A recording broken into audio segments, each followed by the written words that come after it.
Welcome to this edition of Peak Performers Podcast with your host, Thor Conklin. Thor will be sharing the necessary tools, strategies, and psychology you'll need to become a peak performer in any area of your life or business.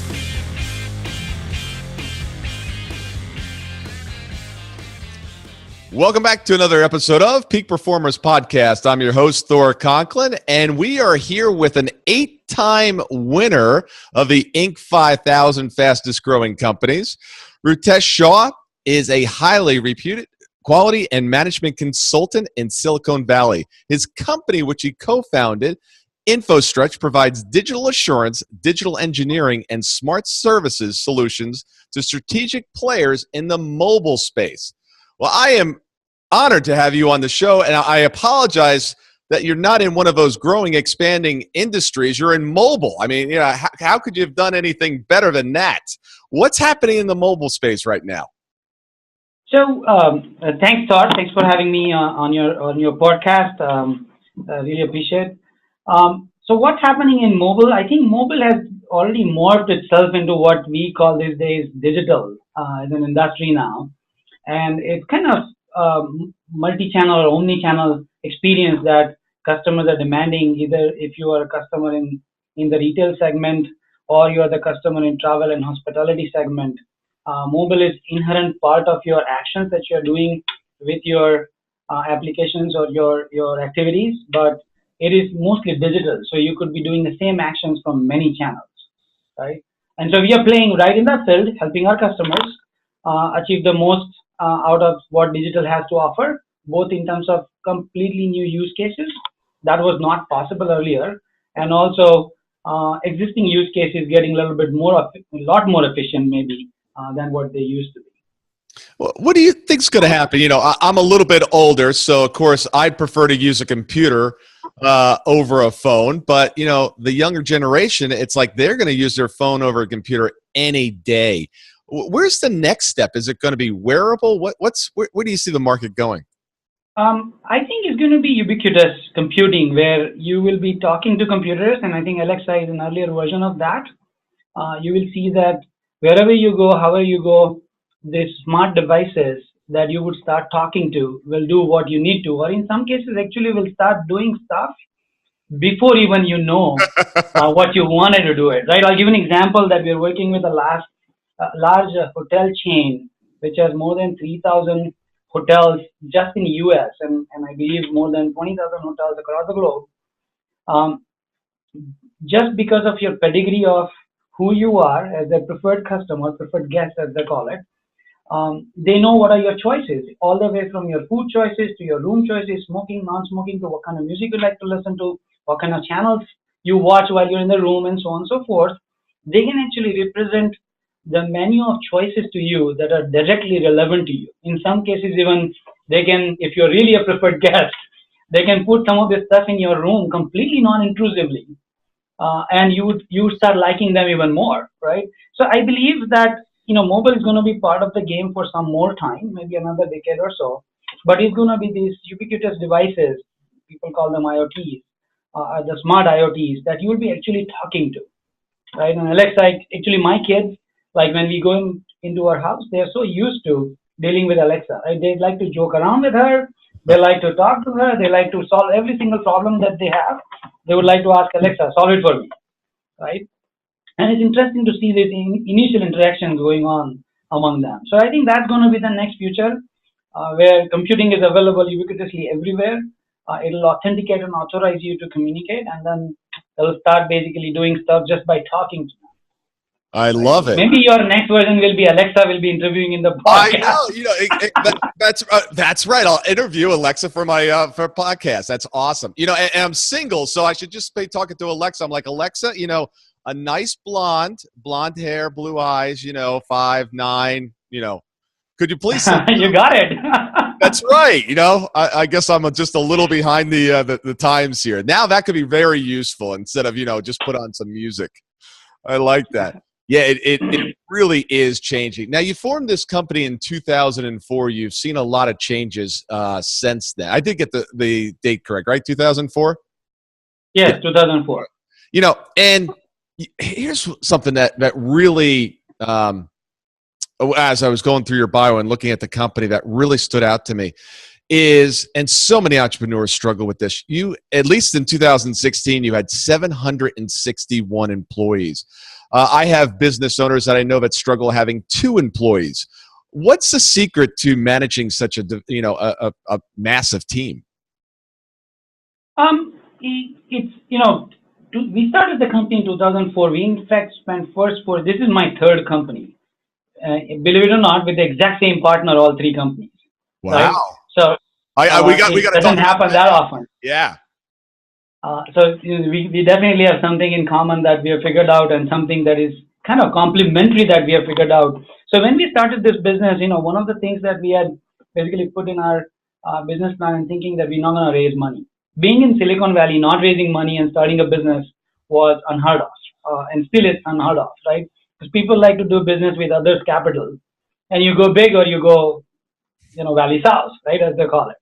But what we ended up thinking that, okay, if we want to build a business that is going to last longer, we got to spend time on creating the foundation, and creating a team of people that can really be sharing the same vision and build this future along with us overall. And I think that was one of the biggest things. So we said one of the big values that we always have this being obsessed about customers as a big value in our business plans. But in this one, we added being frugal and being proudly frugal. And I think that helped us to basically put this thing together as a new business plan. Now we somehow were a product company, became a services company, because the customers were not looking for technology. And I think this is going to be more and more as we progress. We became actually a services company. The customer said, we don't want your technology, we just don't want your product, we want this outcome. And when you become a product company and transform itself into a services company, I've seen a lot of other transformations, a lot of services company becoming a product company, but we were tasked with a very different challenge as we started business. So we are in services business, and hence you need people who can provide the services, right? And hence our goal was to hire a lot of good people and then get out of their way. That was one of the mottos that I had defined, that what you want to do is you want to hire smart people, you want to hire really good people who are equally passionate about making their customers successful, and just get out of their way, right? Don't tell them how to do things.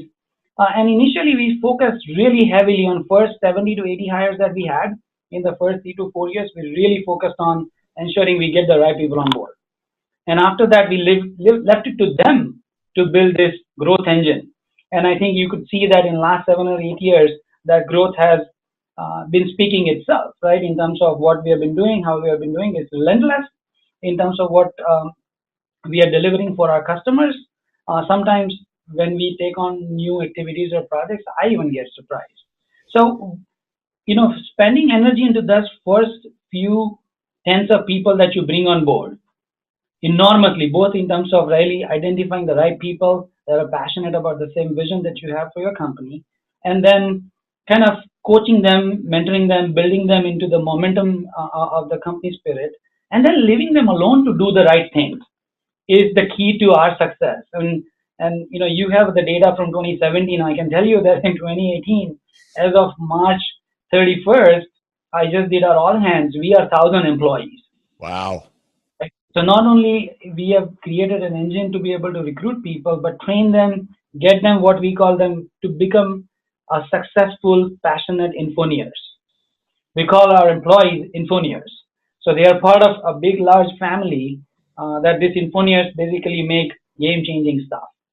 And being in the Valley, what you do is you actually end up competing with Facebook and Microsoft and LinkedIn and Apple and others. So it's not easy to recruit people and then retain them, right? So you really have to give them something that they're passionate about, give them the kind of work that they wouldn't get to do anywhere else, and then make sure that they're appreciated, both in terms of monetary compensation and the work that they provide. And I think if they feel part of it, we have been living in the Valley with a very rare company with 2% attrition. Very rare for the Valley. 2%. Right? So it's very rare for the Valley. Now, we also have offices outside of the Valley where we are still kind of trying to figure out how to bring the same Valley culture to those locations, because you need to be in you need to be global, but you need to be local at the same time. I don't know if there exists a word called globalization, but I think that's something what I would like to do. That become global by keeping the virtue of every local community that you're part of, right? And if you can break that formula, then I think you can replicate the same in each location. Yeah. Well, if you want to bring the culture of the Valley somewhere else, just raise all the home prices 10 times. You get it. And have the self-driving cars on the street. That'll give them a little taste of what it's like to be in the Valley. You said something really interesting that I want to talk about. And you said, hire the right people and then leave them alone. And so many entrepreneurs and business owners struggle with hiring the right people first, making sure that they're a fit in the culture, and then leaving them alone. Many times people like to mingle and stay in the middle. But I could tell the reason why you're willing to step out. I'm going to go out on a limb here. I'm going to read your mind for a second, because I see patterns in great entrepreneurs and great CEOs. Is you do not manage your people. You do not supervise your people. You said you coach and you mentor them. And when you do that, when you coach and you mentor, you're developing people to be able to manage themselves and to let them go on their path to do the right thing. So, how do you?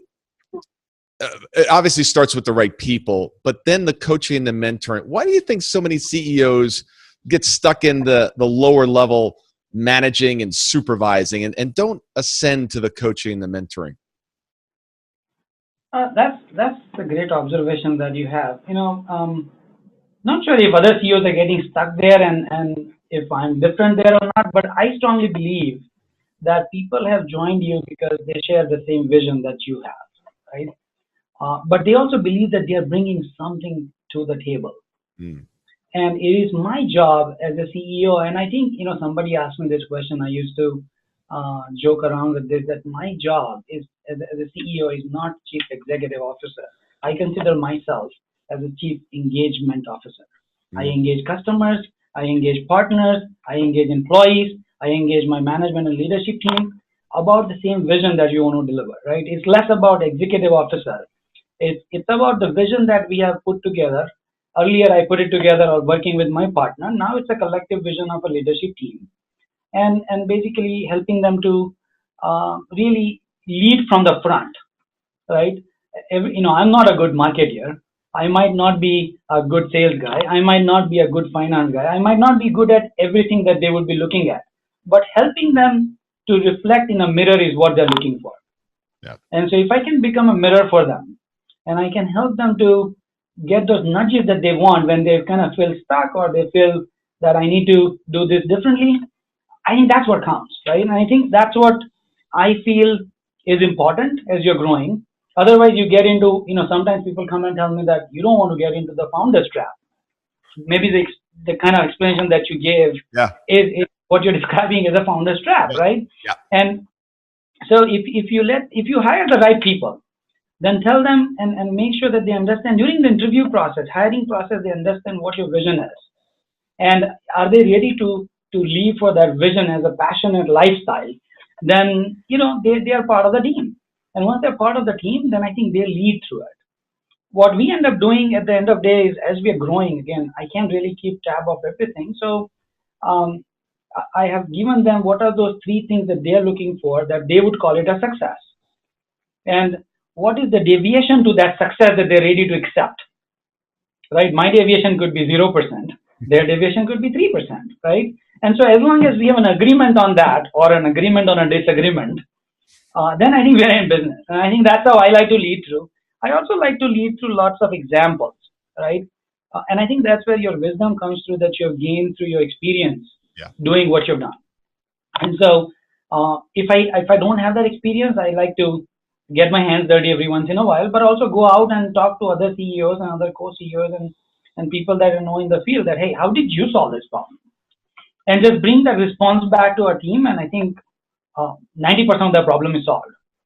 And they're smart people at the end of the day. If once that is there, they, I think, take it and then they kind of run with it, right? And our customers appreciate it. I think it was interesting that I go every quarter talking to our customers out there in the field. And one thing that has inherently every time for last 5 years or so come up is we like you, we love you guys as Infostretch is because you guys are flexible and you guys are agile. You're working at a speed that we can't expect from any of our other vendors or partners to do this job. And I think that's one or two things that our customers are telling. If anybody came in their strategy to compromise on that, then I become, an obstruction to that compromise, right? And I make sure that, okay, this is what our customers want. I've reflected with them many times, and this is what we're not giving up, right?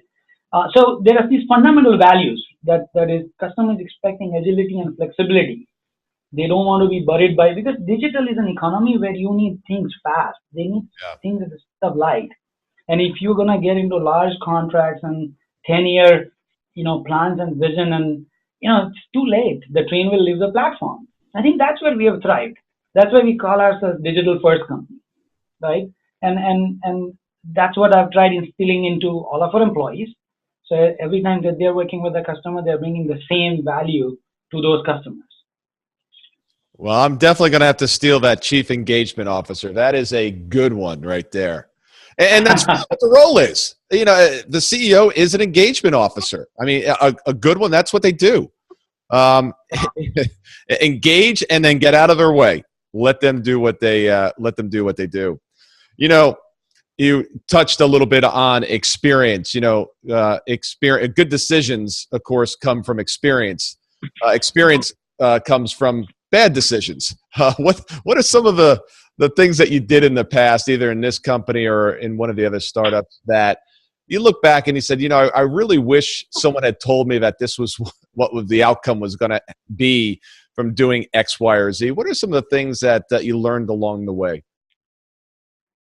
Every failure is a learning, and it's actually sometimes expensive and sometimes it's a quick learning, right? And how quickly you can cut those losses short is very dependent on your success. It's dependent on creating an outcome for your success.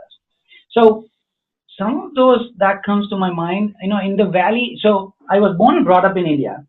Then I spent some time in London working for Oracle, and then came to Valley again working for Oracle here. And so all across, I've gone through 3 different cultures, if you want to call it. The Asian culture, the kind of European culture, and then the US. So I had a great deal of learning from that, right? You kind of build your people skills, how people could think. You come up with your own formulas. But then as you kind of come into a new place where you wanted to settle down, so you surrounded yourself by some smart people and mentors. And, they've given you good advices, but some of them also have given you the advices that might have worked for them, but might not have worked for you. And so I learned from those. But the ones that come to my mind is, if I was the failures that basically, this is the $1 million question people ask when they start the business: is the customer first or employee first, right? And I think that they're the two sides of the same coin, but the one that has to be on top to start with, that almost every entrepreneur believes has to be customer. I believe it's the other way around. If you are happy, if you're a product company, you can keep your customer on the top of the coin. Mm-hmm. But if you're a services company, you got to keep employees on top of your coin, right? Because happy employees automatically kind of represents themselves into happy customer. And once you have happy customer, then a lot of things just happen, because when people are happy, they get a lot of things done, not knowingly that they're getting it done, right? So, I had worked for product companies. My first business was also a product company. Second one was also kind of sort of a product company. So when I started this business, also as a product company, and it morphed itself into a services business, that's something that I did not realize in the initial days. Right? It took me some time, some failures to realize this, that, okay, you have to put your people first, because people are the ones that are going to be in front of customers. Less of product and more of people. Yeah. So people is actually your product.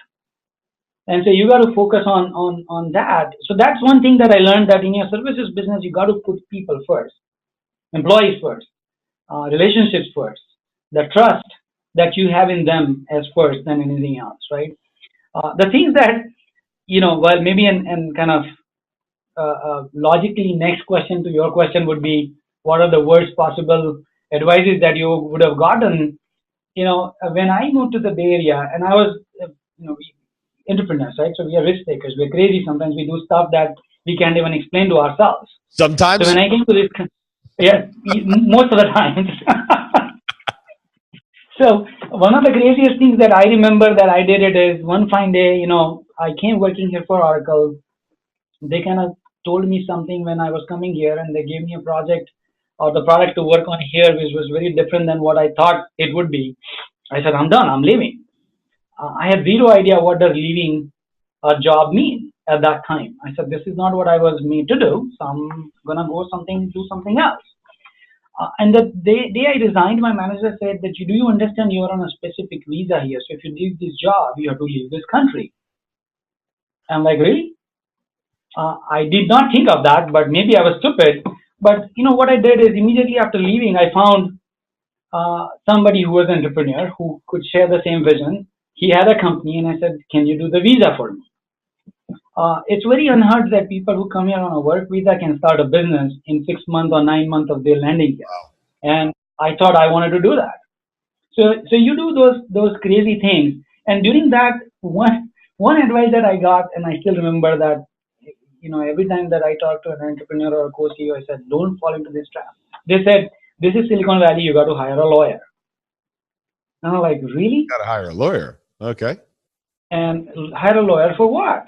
Oh, because you're leaving a big job that you had, and you know lots of their technology, and you're going to start a business to build a product, and it's not going to work, and nobody's going to give you money. And, I kind of fell for it to some extent. And I have to admit the fact that I fell for it. But I very quickly realized that was the stupidest thing that one could do. And I tell people that if you don't have a lawyer in your office, especially during that initial phase when you want to, 25% of your efficiencies will go up instantly. Because there is no paralysis of analysis that you're going through. Yeah. You're like, okay, so that's the contract AT&T gave me. I reviewed it. I know there is a risk involved. There's risk involved in everything. Yeah. And, I'll just jump into it and I'll figure it out. I trust myself. I trust my inner guts.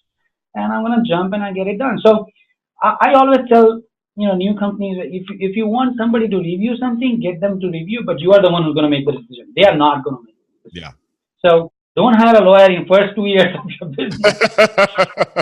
Even if you borrowed money from outside, I think people live with trust. In the valley also that is true. People live with trust. And as long as you don't have something that is ill-minded in your business plan, I don't think anything comes in your way to create the outcome. So that is one big thing that I kind of learned, that, people advise you, sometimes unsolicited. You got to still reflect it on yourself and see, does it make yourself? Does it make sense? I think I get this many times that I speak too fast. I'm very eager and passionate about saying things that I want to say. And they tell me sometimes that don't be yourself. That's not how the CEOs behave. And I think that kind of puts me off, that if I'm not myself, I can't be true to what I'm doing. Yeah. And so I tell myself that that's another advice that I got, that initially I thought I have to listen to it. But then I came out of it and I felt a lot more accomplished in that outcome. Yeah. Right? Now, others might not have liked it sometimes because you're being yourself. You're driving the way you think. You're seeing the world the way you want to see it. Not everybody has the same risk appetite, right? And so, and it should drive some people away. If you're not being authentic, everybody sees that, and then no one's attracted to that. If you're being authentic, there are going to be people that don't like you, but the ones that are part of your tribe, the ones that you want in your circle, are going to be the ones attracted to you. So that's great advice. And I got to tell you, I really appreciate also the way you just clarified for me that employees are number one in a service industry. We've heard this, time and time again. Employees are number one. No. Customers are number one. And I got to tell you, I think you're right on, you hit the nail on the head on this, because when you're in a service industry, if your people are number one, they're going to take care of the clients. If you're a products company, if your people are number one, if you have a lousy product, you're not going to do well. So it's it's really who's interfacing with your client. Who is that? Is it the product or is it the people? And that just makes a whole lot of sense to me. So I'm stealing that too. I now have two ideas You're two steals from me, huh? that are permanently stolen. So there's a record of it. Hopefully I don't need an attorney to defend myself. You don't. All right, good. I want to end up.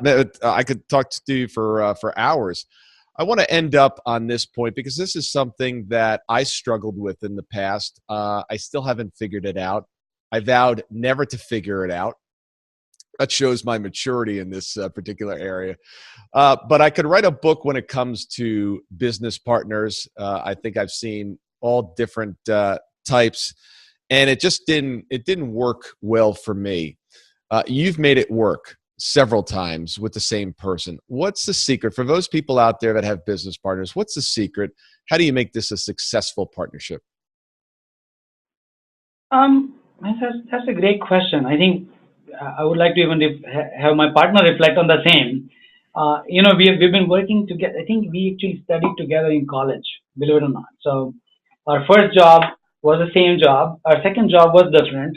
And then when I decided to start the company after leaving my second job, I reached out to this partner of mine, Manish, and I said, "This is what we are thinking." He said, "Great, people think alike. I'm thinking the same. Let's get it going." And I think what we found, what I tell people that you like it or not, as you're growing, it's always good to have a partner along with you for multiple reasons. Number one reason that I think it is, every once in a while, the life is full of opportunity, the journey that you're going through. You need to grab every single one that comes your way. And what's going to happen is you will need that mirror that is honest to truth to you to help you reflect on you. And if you find that in your partner, in your business partner, or some people say partner in crime, I don't call them partner in crime, but I call them a business partner. But if they're honest to truth in helping you to reflect, then I think it's a great combination that you can find. The second thing that I looked for when I was looking for a partner is, what am I bringing to the table and what they have potential to bring on the table, right? So I am, by education, I am an engineer, right? From heart, I am an entrepreneur.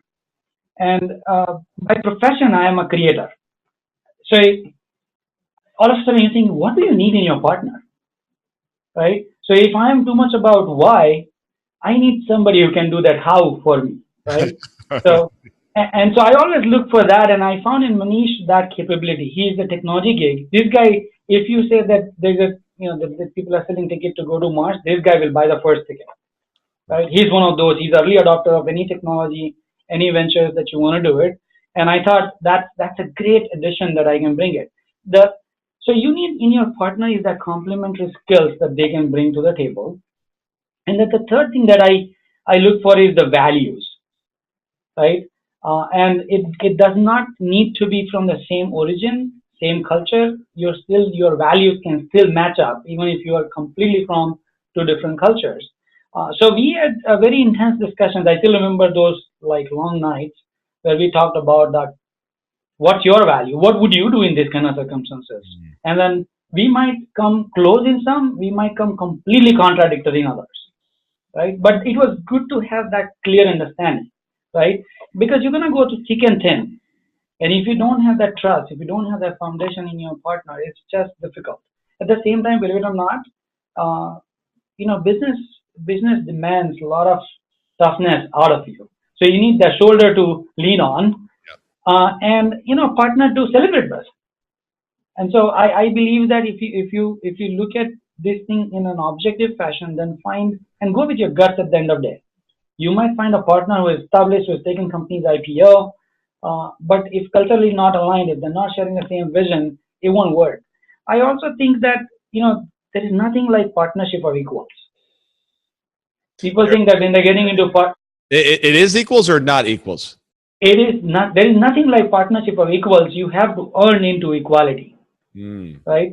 because if you dig into any relationship, there's always pluses and minuses. Now, and there is no equation that has been given in any mathematical formulas that can say, here's how you can put the weighted average, and that's why you kind of heavier and this is lighter, or that's heavier and this is lighter, right? So you got to get in with an equal aspect to give the same playing ground, and then build a formula, build the equation so that one can do more, gains more, and create that kind of platform. Yeah. If you do that, then there is no unfairness. Yeah. And there is no kind of grandfathered partnership outcomes given to either of you. And if you do that in your execution model, then I think there is less of distrust or zero distrust in that equation, because both of us or all of us who are getting into it were very clear about getting into it, and they knew that how I can earn the next level of growth and next level of outcomes for myself, and the other partner knew what you're passionate about, so they can give you the room to play on that platform, right? So that's how I thought, and that's how I think we work together. That's how it has been. You know, we are family friends outside of work, interestingly, and at work we are business partners. So here we do lots of tough reflections. You know, I still remember that we worked every weekend from 2004 to 2007 without fail. Only two of us, and we will reflect on most of the things that happened during the week and learn from that, because you know things could happen differently to each other, because you could be managing different outcomes for the company.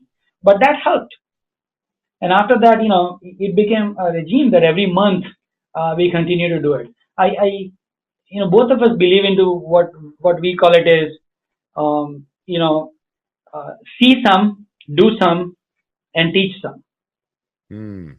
I don't know how you recognize it, but I kind of said, see some is a daily event. We have to see things daily, differently. If somebody is doing it, there's a lot to learn, right? Then do some. That happens maybe weekly, because you don't find everything everybody's doing interesting and passionate that you want to get associated with, but you want to do some. And then the ones that you really identify that this is your thing, you got to teach some, because that's where you become the expert. And I think he does the same, I do the same, and then we reflect on each other. So we have double learning going, right, all the time. And I think that's another advantage of partnership. If there is this give and take, apart from the reflection and other things, you know, it always keeps pushing to the next level of growth. So I kind of said enough about this, maybe a little bit longer than what you had expected. No, but this is a really, really important topic. And as I reflect back on some of my partnerships, two things came out, and one was our value system. I assumed incorrectly in some cases that they would have the same values that I did. They would behave in an upright and forthright manner. And that wasn't always the case. And then the other piece was the equality, is going in, you know, without fail, somebody at some point during the process is working harder than the other. One partner is providing more value than the other. And I saw some of those resentments grow over time. And I love setting up a system where, you know, look, let's have this thing where it's a living, breathing thing, and it has some elasticity to it, so you can actually grow and earn more. Sounds like what you were talking, and that it's not just this static agreement that you happened to do, you know, 10 years ago. So great stuff. I really appreciate you being on today. Again, we could go on for hours here, but tell the audience how they can get a hold of you. Naturally, you can go to Infostretch.com, and there's a way to get hold of me. My personal email is Rutesh.Shah@Infostretch.com. So that's another way of getting hold of me. Or you can call our company's mainline number, 408-727-1100, and ask for me. Naturally, if I'm in office, I'll definitely try to answer their phone call or email. I'm also equally active on LinkedIn and other messaging platforms and social media platforms. So when I post something, if you have opinion, I'll be more than happy to respond and get engaged over there too. Well, I really appreciate it, Mr. Chief Engagement Officer. So thanks for being on today. It was a pleasure. Okay. Thanks for having me, Thor. Thank you.